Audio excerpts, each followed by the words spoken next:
पिछले वीडियो में भी कहा था, पिछले कई सारे वीडियोस में मैंने आपको ये रिमाइंड किया है कि आपको घर के बाहर नहीं निकलना है। ओके, तो इसी कामना के साथ कि आपकी सबकी हालत, सबकी सेहत अच्छी रहे, मैं आज अपने पाठ की तरफ बढ़ रहा हूँ। लेकिन बढ़ने से पहले आपको मैं कुछ चीज़ें बता दूँ कि हमें कुछ चीज़ों का थोड़ा सा एक रिवीजन करना है और हम उसको रिवीजन को कर कर हम अभी आगे बढ़ने वाले हैं। ओके,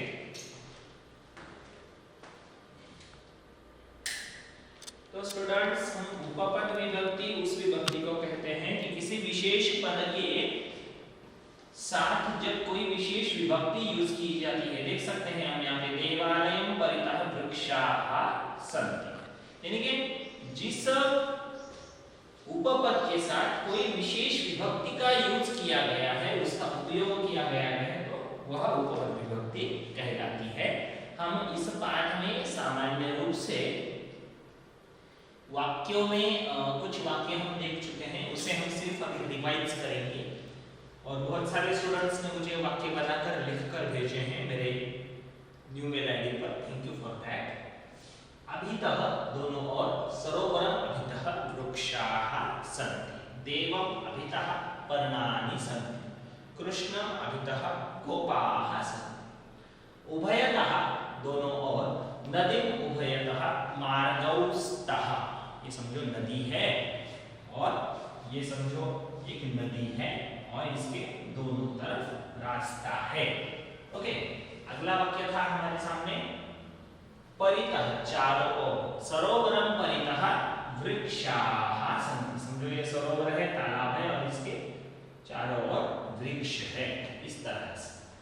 सर्वतः क्षेत्रम सर्वतः शस्यम अस्ति, प्रति मोहनः गृहं प्रति गच्छति, राधा वनं प्रति गच्छति, गीतिका पाठशाला प्रति गच्छति। विना, उसके बिना, परिश्रमं विना मनुष्यः सफलता न प्राप्नोति, यानी कि परिश्रमों के बजाय इंसान सफलता जीवन में प्राप्त नहीं कर सकता। अंतिम वाक्य हम देख चुके हैं, धिक धिक दुष्टम, धिक दैन्यम, धिक दैवम, इस तरह के वाक्य हम देख चुके हैं। आगे आज हम कुछ तृतीया के वाक्य, इनमें भी हम विना का वाक्य देख चुके हैं, जलेन विना जीवनं नास्ति, ज्ञानेन विना जीवनं नास्ति। उसके बाद विहीनः, उससे रहित, विद्याहीनः जनः पशुः अस्ति, ज्ञानेन हीनः मनुष्यः पशुः भवति, इस तरह से। अलम, अभी अलम का वाक्य हमें बनाना है, तो उसको बनाने से पहले मैं आपको एक चीज कह दूं कि आपको आपकी बुक्स निकालनी है, टेक्स्ट बुक्स और नोटबुक्स आपको ओपन करनी है, और उसी नोटबुक और टेक्स्ट बुक के साथ हम अभी वाक्य बनाने को सीखने वाले हैं। So students, let's begin with the sentence of alam on the board. Okay? अलम का मीनिंग है मना करने हेतु। आप अपनी बुक्स निकालिए, आप देख सकते हो अपने बुक्स में। ओके, आप अपनी बुक्स में देख सकते हो। अलम का मीनिंग है मना करने हेतु, अपनी बुक्स में आप देख सकते हो। बुक्स नहीं ओपन की है तो अभी कर लो, बाद में प्रॉब्लम आपको होगी, मेरा कुछ भी नहीं जाने वाला है। ओके, अलम मना करने हेतु,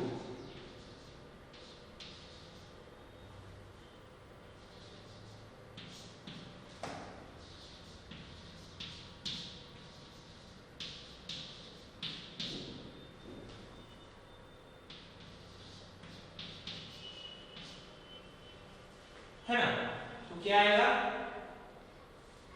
अलम भोजनेन, बहुत खा लिया।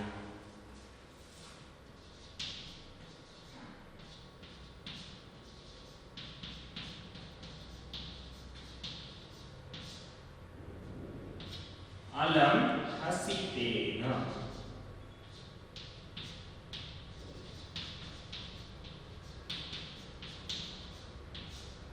इस तरह से। यहाँ पे हम देख सकते हैं भोजनेन, हसितेन, अलम चर्चया,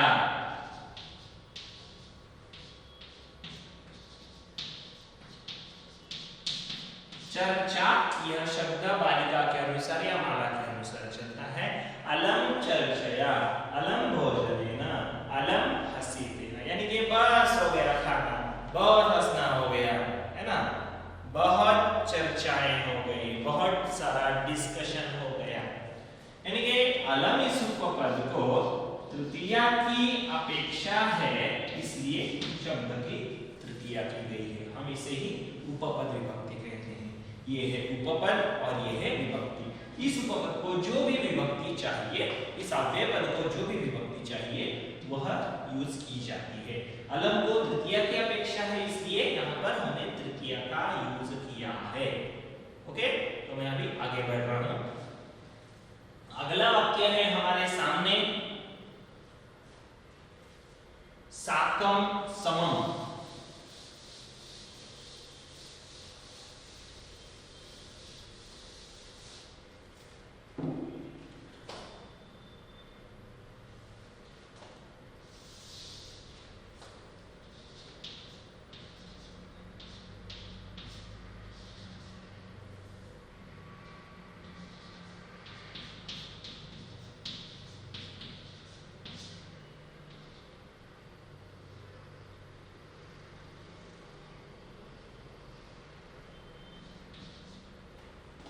ओके, अलम भोजनेन पहला लिया है, लिखा है मैंने।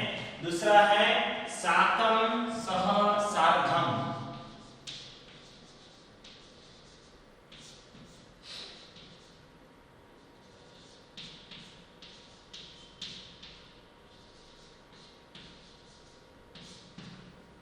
साकम सह सार्धम यानी कि साथ।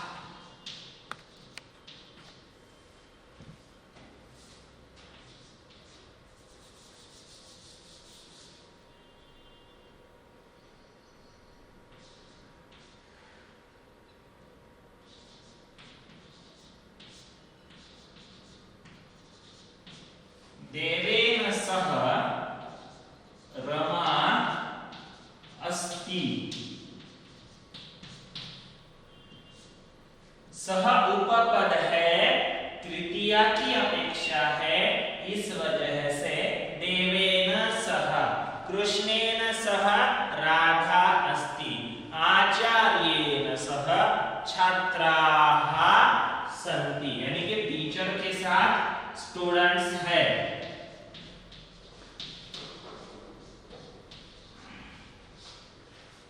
समम साकम साधम कुछ भी लिख सकता हूं मैं।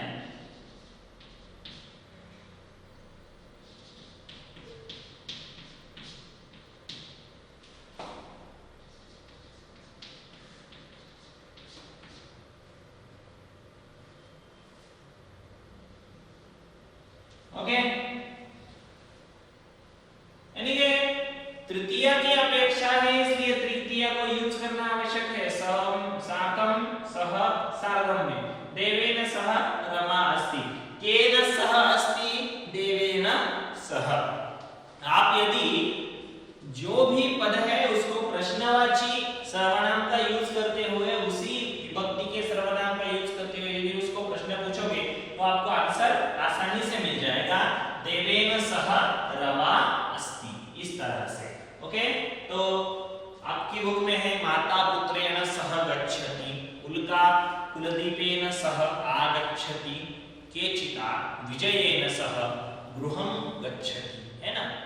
केन सह विजयेन सह, केन सह कुलदीपेन सह, कया कया सह मालया सह, गीतिकया सह, इस तरह से। ओके, अगला उपपद हमें देखना है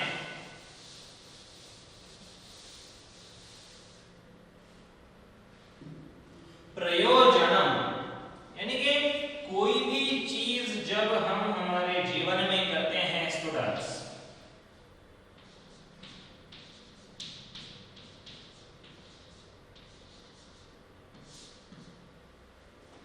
उसका कुछ ना कुछ मतलब होता है। बिना मतलब के दुनिया में कोई भी चीज नहीं होती, चाहे अच्छी हो या बुरी हो। उद्देश्य,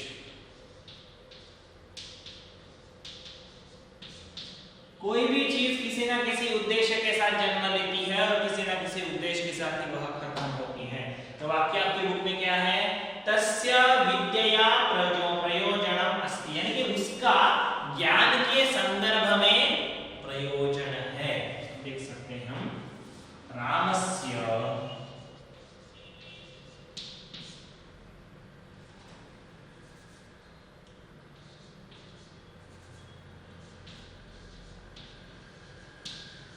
विद्यया प्रयोजनम अस्ति।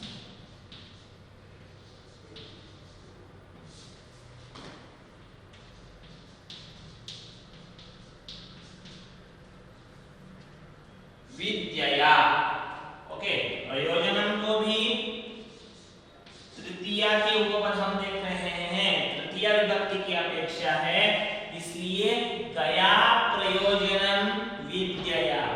कस्य प्रयोजनम? रामस्य। रामस्य प्रयोजनम कया विद्यया, यानी किसके संदर्भ में? ज्ञान के संदर्भ में। किसका प्रयोजन है? राम का प्रयोजन है।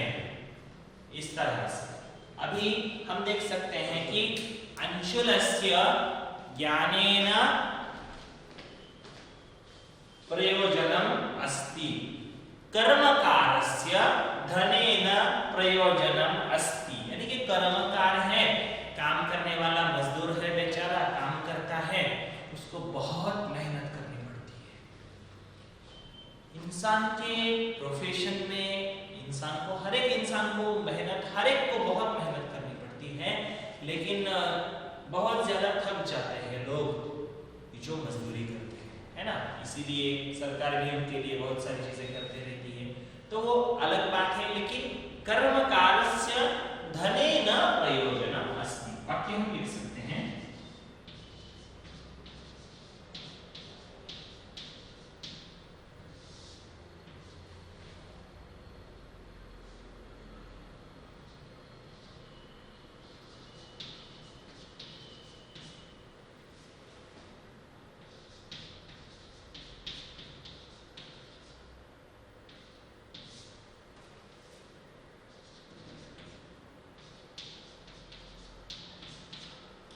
यानी कि कर्मकारस्य, कर्मकार का या कामगार है या जो मजदूर है, जो भी काम करता है ना, कर्मकार, कर्मकारस्य धनेन प्रयोजनम अस्ति, छात्रस्य विद्यया प्रयोजनम अस्ति, रामस्य विद्यया प्रयोजनम अस्ति, छात्राणां विद्यया प्रयोजनम अस्ति। मेरे सारे स्टूडेंट्स की इच्छा क्या है, प्रयोजन क्या है, क्यों वीडियो देख रहे हैं? ज्ञान पाने के लिए। छात्राणां विद्यया प्रयोजनम अस्ति। ओके, तो अगला उपपद मैं अभी देख रहा हूं आपके लिए।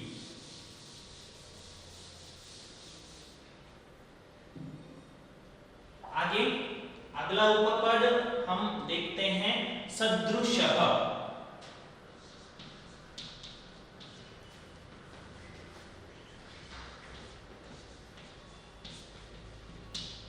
सदृशः का अर्थ है उसके समान। स्टूडेंट्स, समान यानी कि उसके जैसा, उसकी तरह जो है ऐसा। ओके, तो हम देख सकते हैं सदृशः। आपकी बुक में क्या है वाक्य? मैं पढ़ता हूं, आप देखिए। राजेशः भीमेन वा भीमस्य सदृशः चतुरः अस्ति।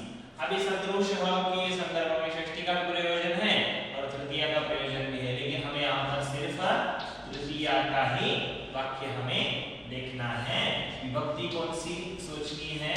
उपपद के संदर्भ में सिर्फ और सिर्फ तृतीया। ओके, तो वाक्य क्या है?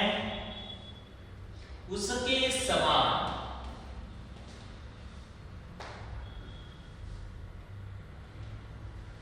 अथर्वः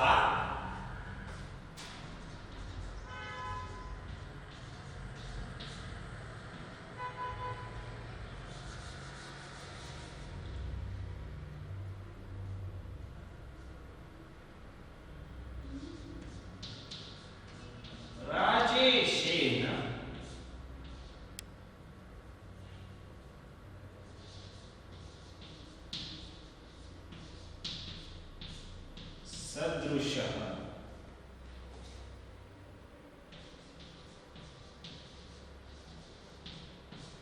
सम्यक लेखनम करोति। थोड़ा सा वाक्य बड़ा है लेकिन हमारे काम का है।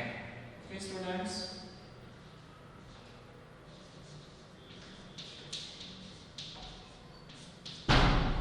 अथर्वः राजेशेन सदृशः सम्यक लेखनम करोति।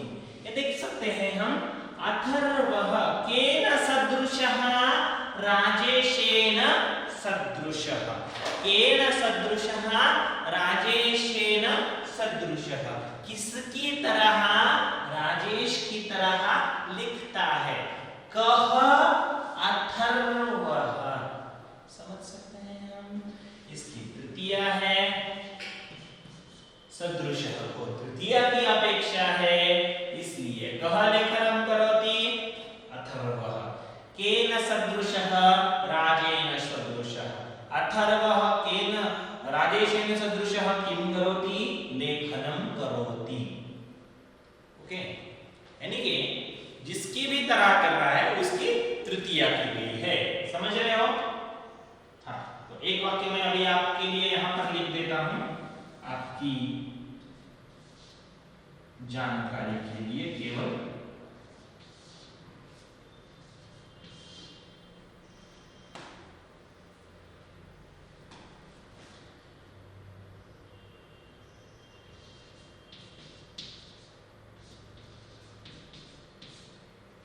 नलिनी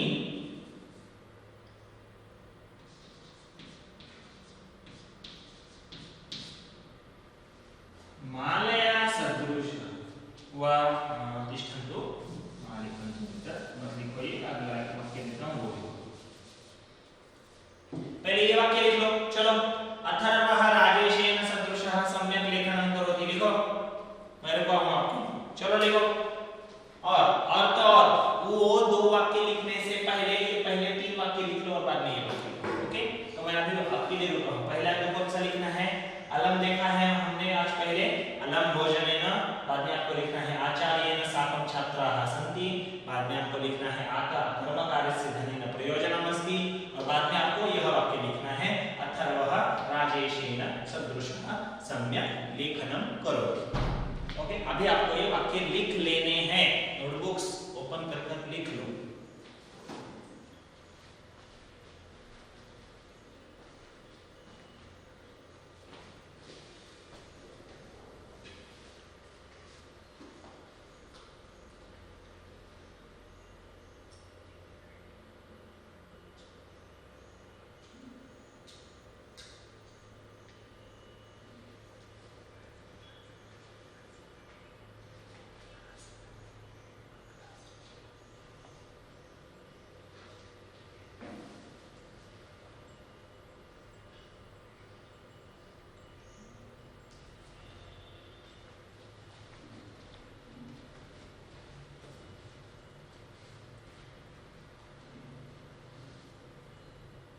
हाँ, तो स्टूडेंट्स, जाते जाते आपको मैं तृतीया के उपपद के संदर्भ में, आपने ये लिख लिया है, आपको मैं तृतीया के संदर्भ में कुछ उपपद दे रहा हूँ। आप हर एक उपपद की मुझे सेंटेंसेस लिखकर भेजोगे मेरे नए मेल आईडी पर, मेरे पुराने मेल आईडी पर मत करो।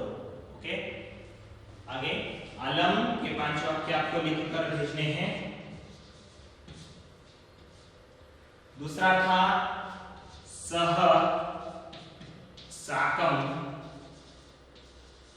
या साधन जो भी है वो, और तीसरा है प्रयोजनम,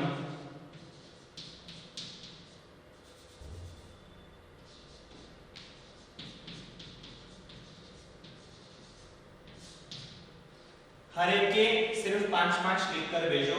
अलम के 5, सह के 5 और प्रयोजनम के 5। तो इसी कामना के साथ कि आपकी सेहत अच्छी रहे। धन्यवाद।